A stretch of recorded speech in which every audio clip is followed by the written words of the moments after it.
सीटें 75% नहीं भरी तो शिक्षक भर्ती को कट ऑफ में मिलेगी राहत। उच्च माध्यमिक के अभ्यर्थियों को मिल सकती है कट ऑफ में राहत। बिहार लोक सेवा आयोग ने राज्य के प्राथमिक माध्यमिक व उच्च माध्यमिक विद्यालयों में 1,70,000 से अधिक पदों पर शिक्षक की नियुक्ति के लिए आवेदन करने वाले अभ्यर्थियों को राहत दी है।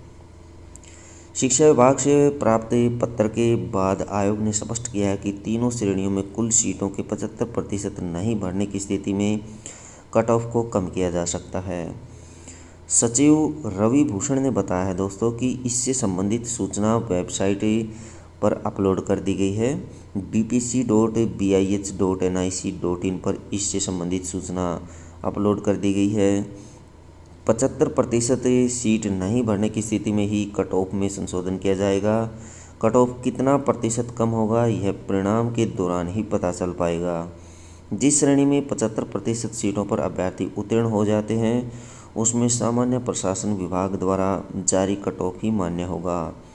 सामान्य श्रेणी का कट ऑफ 40% है। बीपीसी को सामान्य प्रशासन विभाग से मिले पत्र के अनुसार सामान्य श्रेणी के अभ्यर्थियों के लिए क्वालिफाइंग मार्क्स 40% निर्धारित है।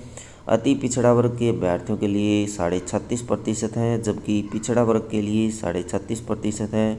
अत्यंत पिछड़ा वर्ग के लिए 34% है। अनुसूचित जाति जनजाति महिला व दिव्यांग अभ्यर्थियों के लिए 32% क्वालिफाइंग अंक हैं। विशेषज्ञों का कहना है कि शिक्षा विभाग ने उच्च माध्यमिक स्कूलों में रिक्ति से भी कम आवेदन प्राप्त होने के कारण यह निर्णय लिया है। तीनों श्रेणियों में कुल 1,70,461 रिक्त पद चिन्हित हैं। दोनों पेपर की परीक्षा में होंगे शामिल। सभी श्रेणी के शिक्षक अभ्यर्थी को 2 पेपर की परीक्षा में शामिल होना होगा। किसी एक में शामिल नहीं होने की स्थिति में संबंधित प्रतियोगिता से बाहर हो जाएंगे। भाषा विषय का पेपर सभी अभ्यर्थियों के लिए एक ही होगा। 100 अंकों के भाषा विषय की परीक्षा में अभ्यर्थी को क्वालिफाइंग करने के लिए कम से कम 30% अंक प्राप्त करने होंगे। इससे कम अंक प्राप्त करने की स्थिति में संबंधित प्रतियोगिता से बाहर हो जाएंगे।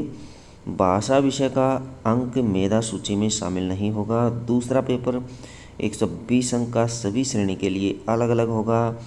मेधा सूची का निर्माण दूसरे पेपर में प्राप्त अंकों के आधार पर किया जाएगा।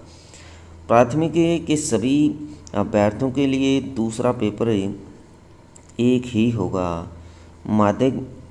माध्यमिक में दूसरा पेपर विषयवार और उच्च माध्यमिक में भी विषयवार ही होगा।